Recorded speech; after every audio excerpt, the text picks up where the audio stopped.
Hey, it's Mazzy. Welcome back. I'm dropping this on a holiday weekend in America, and I haven't done a ranking video in a long time and a thematic video of timeline. So this is 1980. These are the best albums in 1980 ranked. Now, according to me, so really this is my favorite albums from 1980, and all these albums, I think maybe except for two or three, I got at the time that year. There's one I have here, a comp, because for some reason I can't find my copy of the original album. And I realized in 1980 I turned 26, so that is a pivotal time. I never left music. I never left buying records. This was still the vinyl era. That year I went to the UK. I went to London and to Hamburg and obviously Liverpool, and was working that spring on the Beatles England book with my co-writing partner, David Bacon. But I picked up some records in the UK, and I realized there's a lot of UK, a lot of British bands in this series. And this is that period of time where post-punk is really happening. Now, you could quibble and talk about what's the difference between post-punk and punk. Maybe it's all of a sudden the musicians learn how to play their instruments. They're more developed, more interesting, more arty in a way, not just that grinding thing. Now, I like punk music, and this is that period of time, where I would, for the most part, pushed away some of these, even my generation boomer acts, and got into a lot of new music then, which is great. Now, there are a couple leftover boomer type acts in this collection, but as I pulled them, I realized not as many as you would expect, or at least that I would have expect. So again, I ranked these, but you could definitely move them around. And this is a subjective list in terms of rankings. And there are probably some I forgot or I don't have. I don't have the Buggles. Video kill the radio star. I don't have Moving Pictures by Dire Straits. I was kind of getting, as much as I kept buying that record, that record and that sort of music, I was getting out of it a little bit. I don't have the Police. That should have been in here maybe. But anyway, let's just go to number 25. Warren Zevon's Boomer Act, Bad Luck Streak in Dancing School. Now, this record didn't do a lot when it came out, which is really unfortunate. I believe this is the third record, right? After the big hit of Werewolves in London. And I really like this record. This is a grower. And what's great about it is Warren Zevon obviously also is a composer, classical composer, wonderful piano player we know, and has these great sort of neoclassical interludes, short string sections between some of the tracks. But Bad Luck Streak in Dancing School really showcases the humor of his writing. A Certain Girl's probably the most commercial type of thing. Jungle Work is a great heavy beat thing. All Night Long. Now, there's a whole thing in here about Play It All Night Not Long. Grandpa Pissed His Pants Again. Ain't Been Right Since Vietnam. Sweet Home Alabama, Play That Dead Band song. Remember, this is a couple of years, 2 years after the Leonard Skinner plane crash. But I just think this is a great, great album. Jeannie Needs a Shooter, the Springsteen song on here. But I love this. Number 25. Number 24, the Dead Kennedys. I saw them 10, 15, 20 times around San Francisco. I did see them once when I was in LA, but they were a San Francisco band, and they were audacious and intense and punk, and of course, led by Jello Biafra. But you have, what a great band. East Bay Ray on guitar, Klaus Vorlied bass, Ted drums, Jello Biafra, of course, the main protagonist, right in your face. And they got so famous just based on their name alone, because just the audacity of calling a band the Dead Kennedys at the time. But this is fresh fruit for rotting vegetables. Intense record, intense band. I love them live. But all these songs, Kill the Poor, California Uber Allies. This is a period of time when Jerry Brown was the governor. Holiday in Cambodia. They do one cover on here. They close out with Viva Las Vegas. But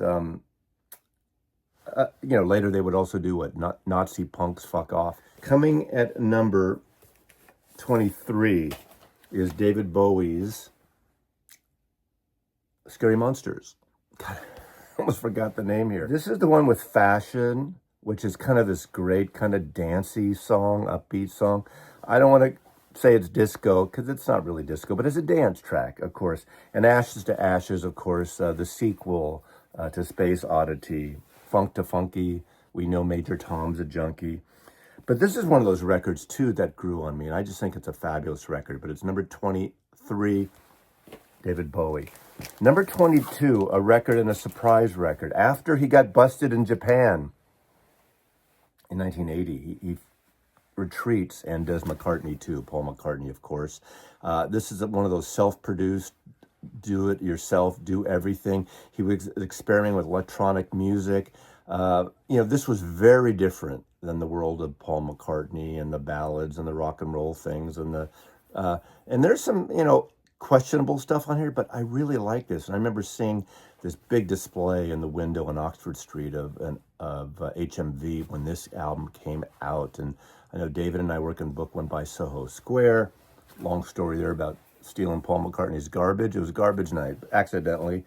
Coming Up was the hit, and that is my least favorite song on here. It's kind of his kind of dancey disco-esque thing. But Temporary Secretary, I quite like. I like the just strangeness of it. And just, that's one of those tracks people love or hate. But I think it's great. The beautiful melody, of course, of Waterfalls. And, again, there's some really interesting experimental electronic synthesizer type things on here. And this is number 22. Paul McCartney 2, number 22. The electronic bands are really kind of happening in terms of electronic pop and synthesizer and dance stuff. And coming in number 21 was the debut of OMD, Orchestra Maneuvers in the Dark. I absolutely love this record, and I think it's a killer. I just realized, I don't have on here, wasn't the Go-Go's 1980? Anyway, I remember seeing OMD open up for the Go-Go's in San Francisco. I'd seen Go-Go's in the club years when they were coming up from LA before they really broke on IRS records. So I might have forgotten the Go-Go's if that is a 1980 record. I think it was. But I love this. Enola Gay was the big hit, that, college radio and not the pop stations, that we still have that AOR album oriented that was playing things like Journey and the Beatles and Rolling Stones and all that stuff over and over and over again. And I just liked what college radio was playing at this point. In San Francisco at KUSF, which was great. But I like this. It's just kitschy. It's hook-based. It's very accessible, very simple, but I'd still like, no, again, they're kind of a vocal style here quite a bit. So this album, too, came out with different color combinations and different variations in the UK. This is an American copy that came out on Virgin Epic Records. Coming number 20, another very kind of big hit, dance hit, that was all over, and that was The Beat, the English Beat. They had to change their name or add a little extra thing because we had The Beat also in America, which was the Paul Collins Beat. So they became the Paul Collins Beat, and they became the English Beat. And of course, Mirror in the Bathroom was everywhere. You couldn't go to any dance club not hear that song, college radio, hear that song.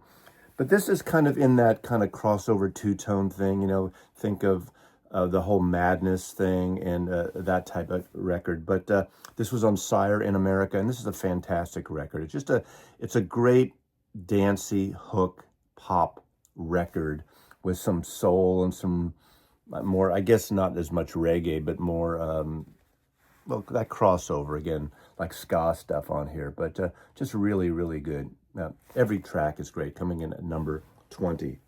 Coming at number 19, again, I talked about a lot of these British pop bands, that whole British movement that was happening in 1980, and I just got all in on it.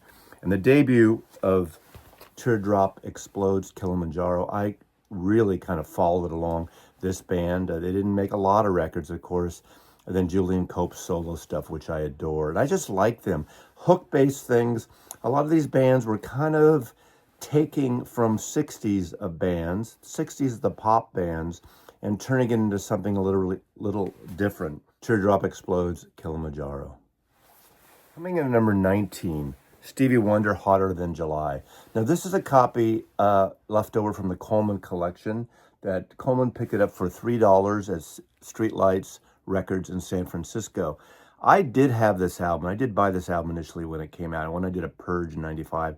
This is one that went, because I always thought this was on that next level, slightly below the top tier of all that great series of records of Stevie Wonder in the 1970s. You know, Talking Book and Fulfilling Fulfillness, and of course, Songs in the Key of Life, just Intervisions. All those records are fantastic. Secret Life of Plants came out.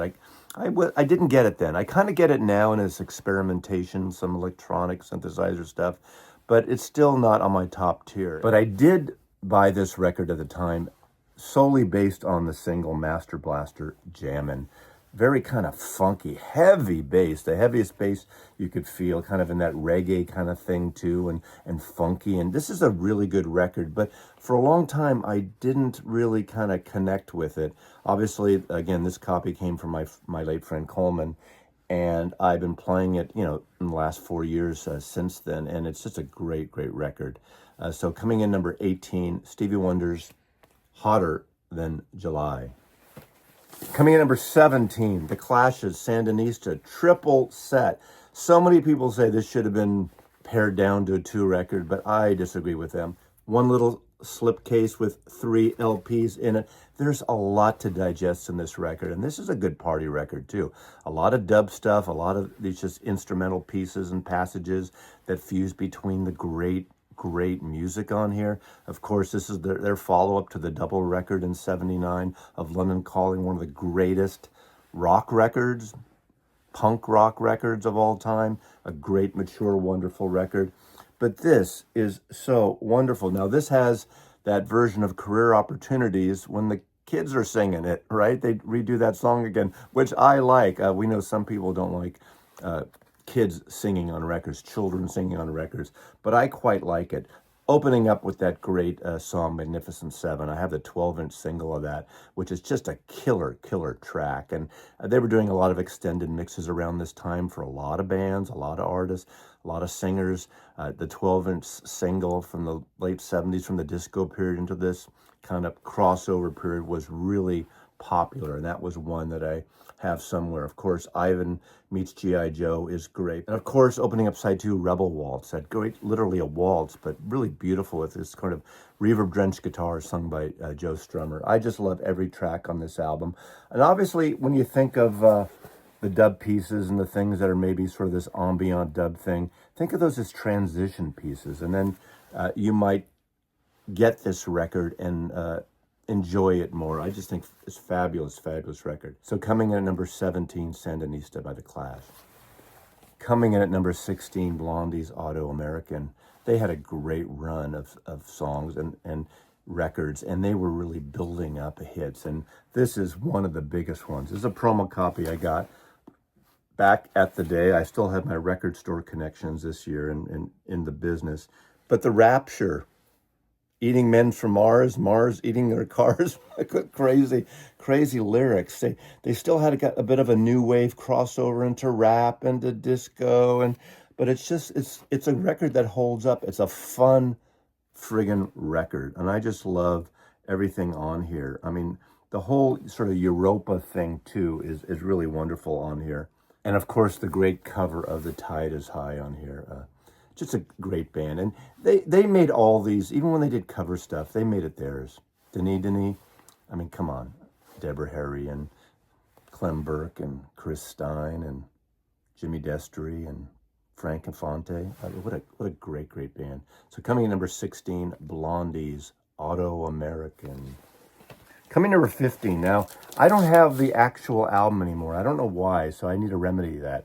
But number 15 is Bauhaus, and it was their debut album, In the Flat Field. I'll put right here what the cover looks like. They took that really kind of cool photograph of the great photographer Dwayne Michaels. This is a comp that came out some years later. This is a UK comp, kind of a best of, and this is incredible. And of course, this is kind of the beginning of that whole gothic rock thing.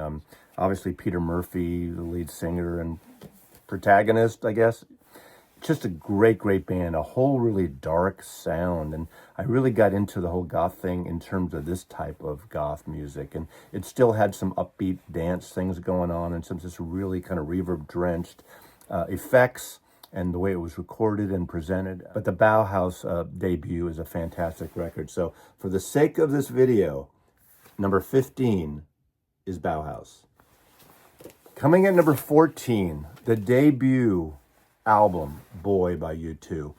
Now, like a lot of people, I kind of got tired of U2. Something happened along the way, but you can't deny their greatness and their success. And when they burst out, I went to a record company preview of them playing at a club called the Old Waldorf in San Francisco. Holds about a couple hundred people at the most, and they were great. And this album, of course, Boy, I Will Follow, was all over the radio too, all over college radio. This is an incredible record. Steve Lillywhite produced it. I was producing a lot of the stuff around this time, a lot of these hit records, and especially the British bands.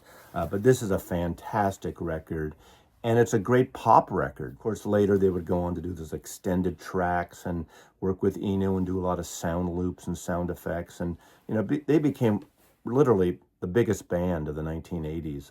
REM was kind of in there as well for a while, but you can't deny the success and the greatness.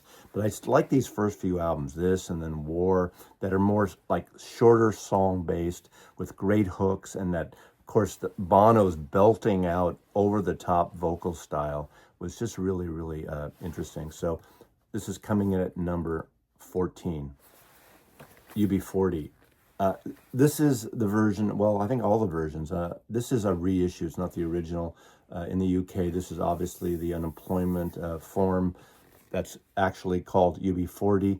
This is a great ska, there's a little punk influences here, but it is new wave ska, a lot of dancey stuff, reggae mixed in here. Again, one of those great urban bands of London and England, and I just think this is a great, great, great album here. They would become more popular in the States after this with the crossovers, like their version of I Got You Babe with Chrissie Hynde and other stuff. This, again, was a college radio staple here. It didn't break in America, but it was all over the charts in the UK, a massive hit in the UK. So coming in number 13, UB40. Coming in at number 12, I remember the moment I played it on my record player in San Francisco, and it was John Lennon, Just Like Starting Over, 12-inch, backed with Yoko Ono, Kiss, Kiss, Kiss. Now, this would be the final John Lennon album while he was alive, of course. We know that now. But also the first album that John had done in 5 years. He had taken a hiatus, been a father, the whole baking bread thing in the Dakota and in Japan and all over upstate New York with the cows. And I remember the moment I grabbed this. I didn't hear it on the radio. I got this promo from my friend at Warner Brothers, because it was on Geffen Records. And I remember putting it on and putting on the John Lennon side, Starting Over. And I love the way it's recorded. This is produced by Jack Douglas, who had worked with Cheap Trick, and didn't he work with Aerosmith, a bunch of other bands. And he had engineered stuff early on with John Lennon. I had forgotten too. But he was brought in to produce this comeback album. And I don't have to get in the whole details of the history of it, but the first song, Starting Over, and it had this just great opening, and it was John Lennon doing Elvis. And I loved his double tracking on that song. I really enjoyed the song. Once I got the album, I think this is possibly my least favorite Lennon song on the album. But I remember hearing it and I think, oh, this is really good. He's doing this kind of retro thing. Remember, there also would be a thing of retro rock and roll bands. That would be, I guess, a little later into the 80s. The whole rockabilly scene was coming back and happening in the UK and in America too, to some extent. But then I turned it over, this, and I put on Kiss, Kiss, Kiss, the Yoko song here, okay? That blew me away. To me, the drums on that, the orgasmic buildup of Yoko. Now, whatever you're going to say about Yoko, Kiss, Kiss, Kiss was a song that was forward-looking, whereas Starting Over, Just Like Starting Over, was a song looking back. Not that that's a bad thing, but you really saw this, like this yin yang thing of John and Yoko on this record. I personally, when I got the album, this is the album that came out about a month later or so. And of course, we know what happened in December. We lost John, but this record is beautiful. And it's very Beatlesque in terms of John's writing. Woman, watching the wheels flow. I love the way his voice is recorded and double tracked. He always liked to double track his voice. But I tell you, almost all the Yoko tracks are as good in a different way. And I love the whole love story. You know, a John song, a Yoko song, a John song, a Yoko song. I know there's a segment of people that would like to get rid of the Yoko tracks, but I tell you, Kiss, Kiss, Kiss was a fabulous single when I heard it, and it kicked butt. I kept playing that more initially. I blasted that, and the bass on that, and of course, especially on the 12-inch single version here. This was a promo single at the time. I'm not sure if they actually released this eventually, but this is an incredible record. And, you know, would we have felt the same if what happened hadn't happened? Who knows? And who knows what would have happened later. There's him right on the side of the Dakota on Central Park West, West 72nd Street in New York City. John and Yoko, Double Fantasy. Coming in at number 11, Joy Division's Closer. Now, I got into Joy Division, I think, because of Love Will Tear Us Apart. Now, this was released a couple months after Ian Curtis died. This is the second album, a proper album that they did, Closer, and this was on Factory Records. This is my original UK copy. I can't remember if I bought this in London during that trip or if I got it at the Rough Trade, actually. Opened a store in San Francisco then, and they had a lot of imports too. I mean, everyone started carrying this record. But what a great cover design. Peter Seville did all these things for Factory at the time. I love this. This great band from Manchester, incredible band. That whole darkness of the band, the brooding singing of Ian Curtis, very percussive and very danceable too, but also some dark passages and dark moments on here. I love this record, but this is coming in at number 11, and this is Closer by Joy Division. Now the top 10. Coming number 10. This is an album I picked up here. I could have sworn I bought one in the UK, and I don't have it anymore. But this is the debut album, The Psychedelic Furs, number 10. I love this record. I love that there was also, you know, in the post-punk scene, there was this kind of thing happening where it was crossing over to a little bit of a foot in psychedelia too, and longer pieces of music. You know, instead of the short, fast, punky and new wave songs, bands like the Psychedelic Furs were extending some of their music out. Opening up with India, that whole opening build-up is incredible. And of course, Butler's vocal on that. He's got that raspy vocal that just really works in that. This is another album produced by Steve Lillywhite. Again, he was doing all these great records at this point, and every time I'd pick up an album that I really liked, it seemingly was produced by Steve Lillywhite on here. We Love You, Stop Commercial, Imitation of Christ was the other favorite song on here. And of course, they'd go on to become a John Hughes favorite with Pretty in Pink and Isn't She and President Gas and a lot of other great songs. But coming in number 10, the Psychedelic Furs, their debut album, had a different cover in the UK, but I think this is a wonderful record that still holds up. Coming in number 9, I think they had 2 records this year. Yeah, they had Boys Don't Cry and, of course, 17 Seconds. I picked one of them, and this is more my favorite. 17 Seconds is just a great song, a great build-up. They're another band that I saw their very first show in San Francisco at a place called the I-Beam, a club on Haight Street. They're a great band, and it's amazing that Robert Smith on their newest album that came out in the last year still sounds as good. His vocals are right there, still amazing. But this is a great record, opening up with a reflection into Play for Today. But again, the final song, 17 Seconds, a beautiful build-up, a beautiful song. And number 9, this is The Cure, 17 Seconds. Coming number 8, from Liverpool, a band from Liverpool, and another band in that kind of British post-punk, psychedelic-y pop sound with great hooks, and one of my favorite bands. And this album I totally remember buying at the Virgin Megastore on Oxford Street. Seeing it in the stack right next to a Psychedelic Furs album. That's why I thought I bought that too. Maybe I didn't. But this is Crocodile's Echo and the Bunnymen, and I just adore this. I followed Ian McCulloch and this group through their entire career for the most part. Maybe some later years I didn't, latch on to everything.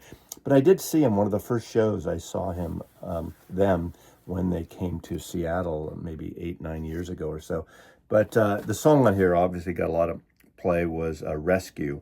And they had great hooks too, they had great experimental things. Just a wonderful record. I would say Ocean Rain is my favorite of the Echo and the Bunnymen. It's a little more mature, a little more, I don't know, I hate to use the word gravitas, but it's a deeper record.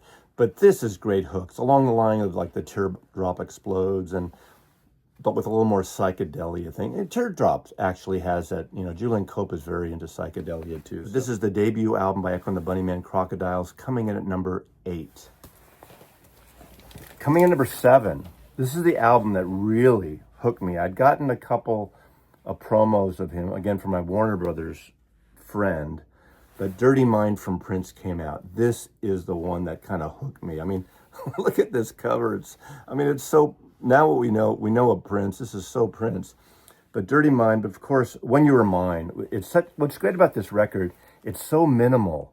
And Prince, as we know now, he can play and produce and do anything. And some of the stuff is thicker than others, but sometimes he really can, even in his genius, break it down and make it so interesting. And I think this is one of those great records. Sexual all over. A song called Head.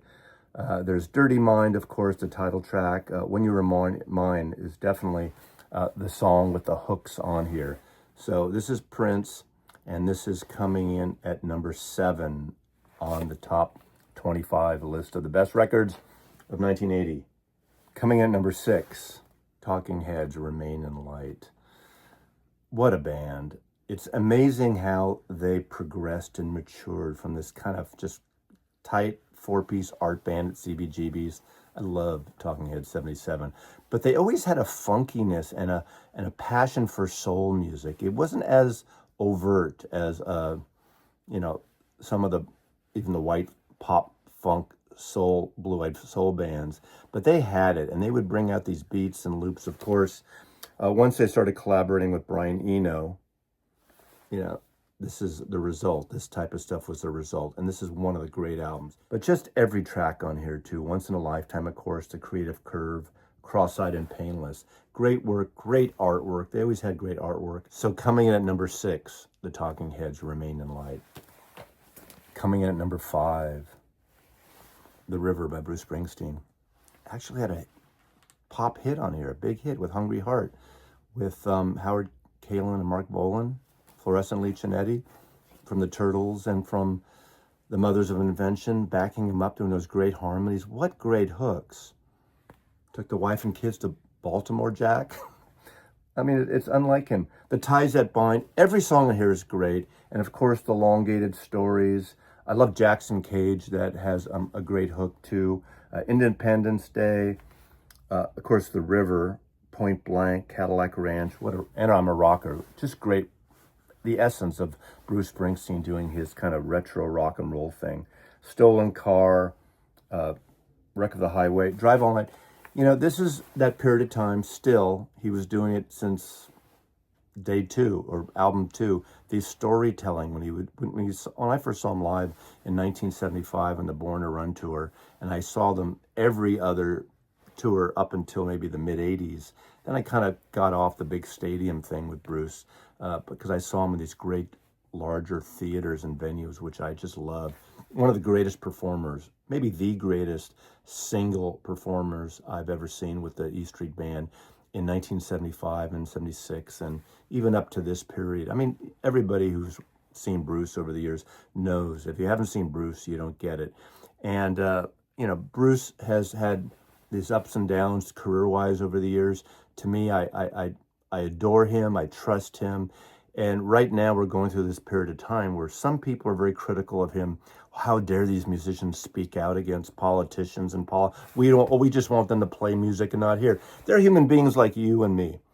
I have a smaller venue here, and if I want to present something, give my my views, and if you don't like it, you can turn the channel. But maybe listen to someone like him, because what he's saying makes a lot of sense. But I digress. Going back to 1980, 1980, 45 years ago. I can't believe this is 45 years old. Bruce Springsteen, The River, number 5, a fantastic album that still holds up today. Coming in at number 4, XTC's Black Sea. The original one came in this beautiful bag. And look at this beautiful Hypnosis cover. I love diving bells. That's why I like 10cc's, Deceptive Bends. But this is so rich and so beautiful and so wonderful. This was on Virgin RSO Records, Tower of London, Sergeant Rock, Travels, Respectable Street, Generals and Majors is a killer track and great production on here. Rock in a Bottle, No Language. Another fantastic record in 1980, produced by Steve Lillywhite. Busy guy that year, right? Busy. He was the producer du jour for a few years. Incredible record. XTC coming in at number 4 on the best records of 1980. Coming at number 3 may surprise some people, but people who know me won't be surprised. And if you have heard this record, you know what I'm talking about. This was on Rough Trade. It's Rough Trade number 8. This is Young Marble Giants, their only release. This is a wonderful, minimal, very stripped back post-punk record. Punk shouldn't even be in it. It's a lo-fi affair, beautifully recorded though by the band. The lead singer is Allison Staton, and she's the only singer on this. And then you have bass and guitar and organ, no drums. It's so low key. But the one song that was getting some, again, college radio play, that was the opening track, Searching for Mr. Right. This is really good. The bass is frequent.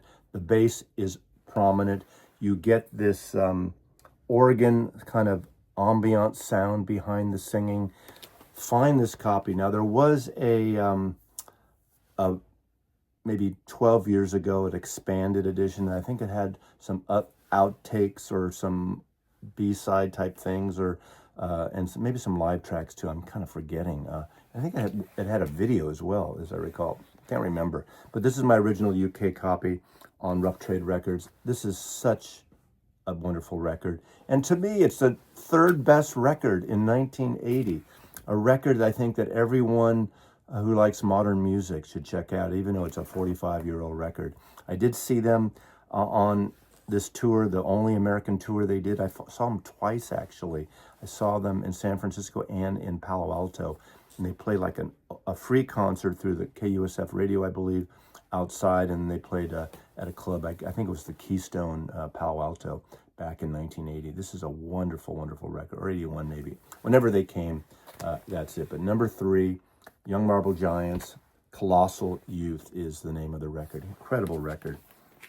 Coming in number 2, my favorite LA punk band, because they were more than just a punk band, and they had a little of a, what we now call Americana in them a little bit, and they did cross over into folky stuff, but that is the band X, and this is their debut album on Slash Records. This is such a powerful record. You got John Doe and Exene singing. John Doe, great songwriter. Exene, a great lyricist, a poet.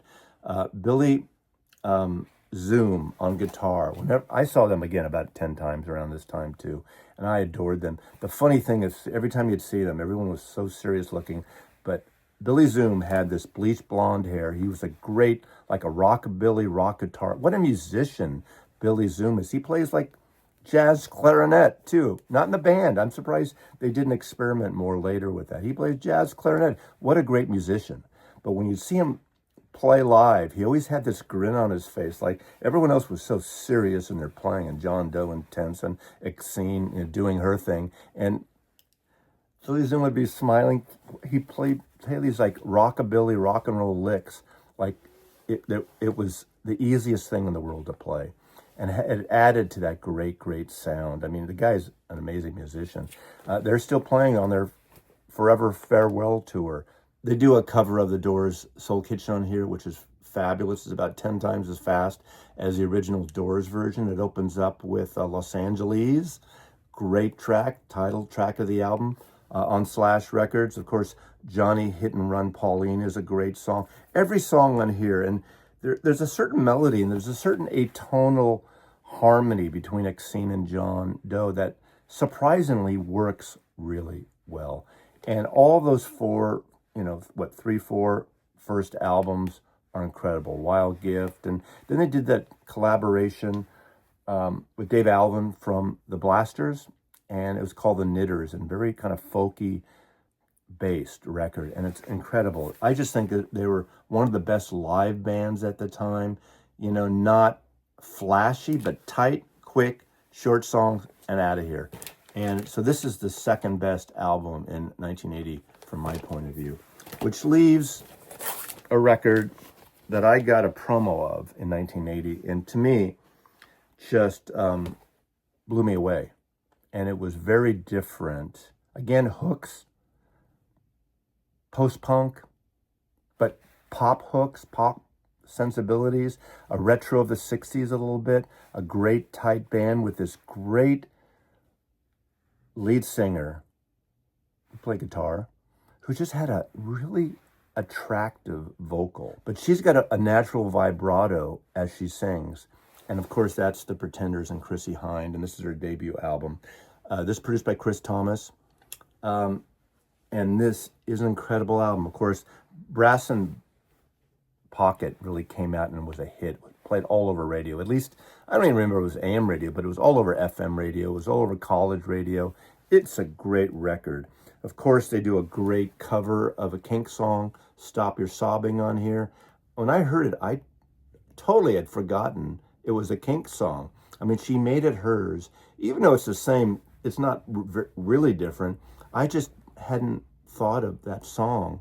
It wasn't like an A-lister song by the Kinks, and they brought it up and shined more light on it and made it pretty amazing on here.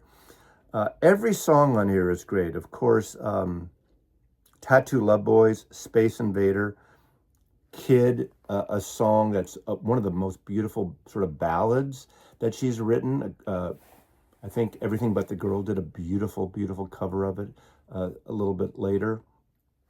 But this is a credible record. This is the best record of 1980.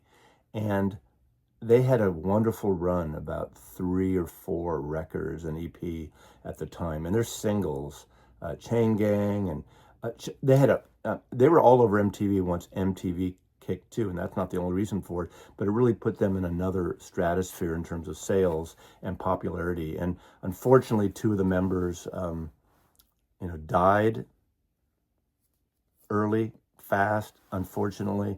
Pretenders exist, and obviously, with the drummer for all these years of Martin Chambers was the only other constant member with Chrissie over the years. But even with the other members who played on this, what a great, great band, led by this great songwriter and great singer, Chrissie Hynde. And her records are so good, and this record is such a great record. This is the best record of 1980, according to this guy right here. So thanks for watching. You can definitely disagree, and I know people are going to say, you forgot. And maybe I forgot. Maybe I just didn't want to include it. So that's it. Thanks for watching. Mazzy loves you.